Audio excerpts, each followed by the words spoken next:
Hi ಸ್ನೇಹಿತರೆ, ಎಲ್ಲರಿಗೂ ನಮಸ್ಕಾರ. Welcome back to Jaya's kitchen Kannada. ಸ್ನೇಹಿತರೆ, ಇವತ್ತು ನಾನು ಮಾಡ್ತಾ ಇರೋಂಥ ರೆಸಿಪಿ ಬಂದು ಜೀರಾ ಜ್ಯೂಸ್. ಸ್ನೇಹಿತರೆ, ಇದು ಉಪ್ಪುಪ್ಪಾಗಿ ಹುಳಿಯಾಗಿ ಸ್ವೀಟ್ ಆಗಿ ಎಷ್ಟು ಚೆನ್ನಾಗಿರುತ್ತೆ ಗೊತ್ತಾ ಸ್ನೇಹಿತರೆ. ಮನೆಯಲ್ಲೇ ನ್ಯಾಚುರಲ್ ಆಗಿ ಮಾಡಿಕೊಂಡ್ರೆ ತುಂಬ ಚೆನ್ನಾಗಿರುತ್ತೆ ಸ್ನೇಹಿತರೆ. ಫ್ರಿಡ್ಜಲ್ಲಿ ಒಂದು ಅರ್ಧ ಗಂಟೆ ಇಟ್ಬಿಟ್ಟು ಕುಡಿದ್ರೆ ಸೂಪರ್ ಆಗಿ ಬೇಕ್ರಿ ಸ್ಟೈಲಲ್ಲಿ ನಮಗೆ ಜ್ಯೂಸ್ ಸಿಗುತ್ತೆ ಸ್ನೇಹಿತರೆ. ಇದನ್ನು ಯಾವ ಥರ ಮಾಡೋದು ಅಂತ ನೋಡ್ಕೊಳ್ಳೋಣ ಬನ್ನಿ ಸ್ನೇಹಿತರೆ. ಜೀರಾ ಜ್ಯೂಸ್ ಮಾಡೋದಕ್ಕೆ ಬೇಕಾಗಿರುವ ಪದಾರ್ಥಗಳು ನೋಡ್ಕೊಳ್ಳೋಣ ಬನ್ನಿ ಸ್ನೇಹಿತರೆ. ನೋಡಿ, ನಾನು ಇಲ್ಲಿ ಒಂದು ನಿಂಬೆಹಣ್ಣು ಗಾತ್ರದಷ್ಟು ಹುಣಸೆಹಣ್ಣು ತಗೊಂಡಿದ್ದೀನಿ, ಅರ್ಧ ಬೌಲಷ್ಟು ಬೆಲ್ಲ ತಗೊಂಡಿದ್ದೀನಿ, ಒಂದು ಸ್ಪೂನಷ್ಟು ಜೀರಿಗೆ ತಗೊಂಡಿದ್ದೀನಿ, ಸ್ವಲ್ಪ ಉಪ್ಪು ತಗೊಂಡಿದ್ದೀನಿ, 2 ಏಲಕ್ಕಿ ತಗೊಂಡಿದ್ದೀನಿ ಸ್ನೇಹಿತರೆ. ಇದನ್ನೆಲ್ಲ ಸೇರಿಸಿ ಯಾವ ಥರ ಮಾಡೋದು ಅಂತ ನೋಡ್ಕೊಳ್ಳೋಣ. ಫಸ್ಟು ನೋಡಿ ಸ್ನೇಹಿತರೆ, ಈ ಥರ ಕಪ್ಪಗಿರೋದೆ ನಾವು ಈ ಜ್ಯೂಸ್ಗೆ ತಗೊಬೇಕು. ಹುಣಸೆಹಣ್ಣು ಒಂದು 5 ನಿಮಿಷ ನೆನೆಸಿಟ್ಕೊಳ್ಳೋಣ. ನೋಡಿ, ಈ ಥರ ನೆನೆಸಿಟ್ಕೊಳ್ಳೋಣ. ಬೆಲ್ಲನೂ ಕರಗಿ ಸ್ವಲ್ಪ ನೀರು ಸೇರಿಸ್ಕೊಳ್ಳೋಣ.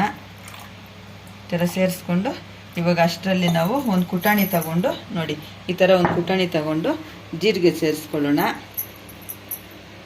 ಮತ್ತು ಏಲಕ್ಕಿನೂ ಸೇರಿಸ್ಕೊಳ್ಳೋಣ, ಸ್ವಲ್ಪ ಉಪ್ಪು ಸೇರಿಸ್ಕೊಳ್ಳೋಣ ಸ್ನೇಹಿತರೆ. ಅದೆಲ್ಲ ನೆನೀತಾ ಇಲ್ಲಿ ಅಷ್ಟರಲ್ಲಿ ಇದನ್ನು ನೀಟಾಗಿ ನಾವು ಕುಟ್ಕೊಂಬರೋಣ ಸ್ನೇಹಿತರೆ.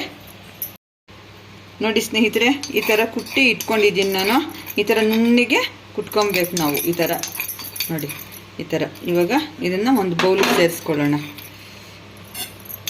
ಸ್ನೇಹಿತರೆ. ಈ ಥರ ಜೀರಾ ಜ್ಯೂಸು ನಾವು ಮನೆಯಲ್ಲೇ ಮಾಡಿಕೊಂಡ್ರೆ ಒಳ್ಳೆ ಬೇಕ್ರಿಗಳಲ್ಲಿ ತೊಗೊಂಬರ್ತೀವಿ ನೋಡಿ ಸ್ನೇಹಿತರೆ. ಆ ಥರ ಇರುತ್ತೆ. ಮಾಡಿಬಿಟ್ಟು ಫ್ರಿಡ್ಜಲ್ಲಿ ಇಟ್ಬಿಟ್ಟು ಕುಡಿಬೇಕು. ಜೀರ್ಣಶಕ್ತಿ ಎಲ್ಲ ತುಂಬ ಚೆನ್ನಾಗಾಗುತ್ತೆ ಸ್ನೇಹಿತರೆ. ಈ ಬೇಸಿಗೆಗೆ ಈ ಥರ ನಾವೇ ನ್ಯಾಚುರಲ್ಲಾಗಿ ಜ್ಯೂಸ್ ಮಾಡ್ಕೊಂಡು ಕುಡಿದ್ರೆ ತುಂಬ ಚೆನ್ನಾಗಿರುತ್ತೆ. ಇವಾಗ ಹುಣಸೆ ಹಣ್ಣು ಕಿವುಚ್ಕೊಳ್ಳೋಣ.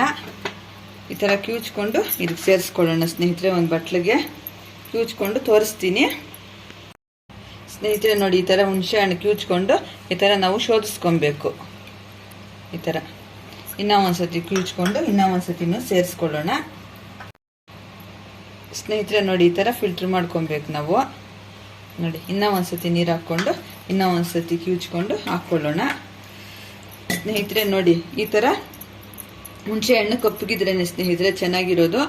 ಸ್ವಲ್ಪ ಹಳೆ ಹುಣಸೆ ಹಣ್ಣು ಹಾಕ್ಕೊಬೇಕು. ಹೊಸ ಹುಣಸೆ ಹಣ್ಣು ಹಾಕ್ಕೊಂಡ್ರೆ ಕಲರ್ ಬರಲ್ಲ. ನೋಡಿ, ಈ ಥರ ಹಾಕ್ಕೊಂಡು ಇಷ್ಟಾದರೆ ಸಾಕು. ಇವಾಗ ಈ ಥರ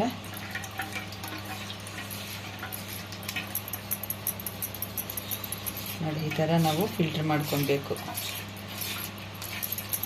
ನೋಡಿ, ಈ ಥರ ಗಲೀಜೇನ ಇದ್ದರೆ ಇದರಲ್ಲಿ ಹೋಗ್ಬಿಡುತ್ತೆ. ನೋಡಿ ಸ್ನೇಹಿತರೆ, ಬೆಲ್ಲನೂ ಈ ಥರ ಕರಗಿಸ್ಕೊಂಡು ಬೆಲ್ಲನೂ ಫಿಲ್ಟ್ರ್ ಮಾಡ್ಕೊಳ್ಳೋಣ. ಈ ಥರ ಮಾಡಿಕೊಂಡು ಫ್ರಿಡ್ಜಲ್ಲಿ ಒಂದು 10 ನಿಮಿಷ ಇಟ್ಬಿಟ್ಟು ಕುಡಿತಾ ಇದ್ದರೆ ಒಳ್ಳೆ ಬೇಕ್ರಿಯಲ್ಲಿ ತೊಗೊಂಬಂದು ಕುಡ್ದಂಗೆ ಇರುತ್ತೆ ಸ್ನೇಹಿತರೆ. ಮನೆಯಲ್ಲೇ ನ್ಯಾಚುರಲ್ಲಾಗಿ ಮಾಡ್ಕೊಂಡು ಕುಡಿದ್ರೆ ತುಂಬ ಚೆನ್ನಾಗಿರುತ್ತೆ. ನೋಡಿ, ಇದು ಬೆಲ್ಲನೂ ಇವಾಗ ಫಿಲ್ಟ್ರ್ ಮಾಡ್ಕೊಳ್ಳೋಣ.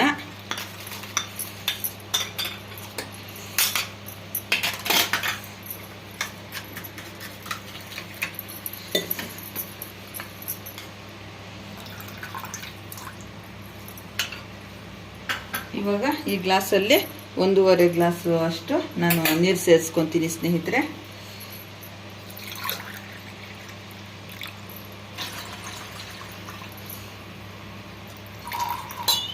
ನೋಡಿ, ಇಷ್ಟಾದರೆ ಸಾಕು.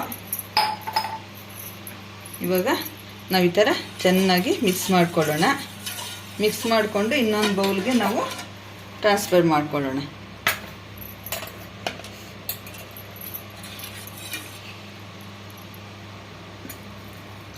ಜೀರಿಗೆ ಎಲ್ಲ ಸೇರಿಸಿದ್ವಲ್ಲ ಸ್ನೇಹಿತರೆ, ಅದಕ್ಕೆ ಈ ಥರ ಫಿಲ್ಟ್ರ್ ಮಾಡಿಕೊಂಡ್ರೆ ನೀಟಾಗಿರುತ್ತೆ. ನೋಡಿ, ಈ ಥರ ಸ್ನೇಹಿತರೆ. ಈ ಥರ ನಿಮ್ಮ ಮನೆಯಲ್ಲಿ ನೀವು ಒಂದು ಸತಿ ಟ್ರೈ ಮಾಡಿ ಯಾವ ಥರ ಬಂತು ಅಂತ ಕಮೆಂಟ್ ಮಾಡಿ ಸ್ನೇಹಿತರೆ. ಆದಷ್ಟು ಈ ಥರ ನ್ಯಾಚುರಲ್ ಜ್ಯೂಸ್ಗಳು ಮಾಡಿಕೊಂಡು ನೀವು ಕುಡೀರಿ ಸ್ನೇಹಿತರೆ. ನೋಡಿ ಸ್ನೇಹಿತರೆ, ನಾವು ಜೀರಿಗೆ ಎಲ್ಲ ಕುಟ್ಟಿ ಪುಡಿ ಮಾಡ್ಕೊಂಡಿರ್ತೀವಲ್ಲ, ಅದೆಷ್ಟೆಲ್ಲ ಇದರಲ್ಲಿರುತ್ತೆ. ಈ ಥರ ತೆಕ್ಕೊಂಬಿಡ್ಬೇಕು. ಮನೆಯಲ್ಲೇ ಆದಷ್ಟು ಈ ಥರ ಫ್ರೆಶ್ ಜ್ಯೂಸ್ಗಳು ಮಾಡಿಕೊಂಡು ಜೀರಾ ಜ್ಯೂಸನ್ನ ಮನೆಯಲ್ಲೇ ಟ್ರೈ ಮಾಡಿ ಸ್ನೇಹಿತರೆ. ನೀವು ಒಂದು ಸತಿ ಮನೆಯಲ್ಲಿ ಟ್ರೈ ಮಾಡಲೇಬೇಕು ಸ್ನೇಹಿತರೆ. ಕೂಲ್ ಆಗಿರೋ ಜೀರಾ ಜ್ಯೂಸ್ ರೆಡಿ ಆಗಿದೆ. ಈ ವಿಡಿಯೋ ಇಷ್ಟವಾದಲ್ಲಿ ಲೈಕ್ ಮಾಡಿ, ಶೇರ್ ಮಾಡಿ, ಕಮೆಂಟ್ ಮಾಡಿ. ಹಾಗೆ ನಮ್ಮ ಚಾನಲ್ನ ಸಬ್ಸ್ಕ್ರೈಬ್ ಮಾಡಿಕೊಂಡು ಕೊನೆ ತನಕ ಸ್ಕಿಪ್ ಮಾಡ್ದಿರೋ ವಿಡಿಯೋ ನೋಡಿ ಸ್ನೇಹಿತರೆ.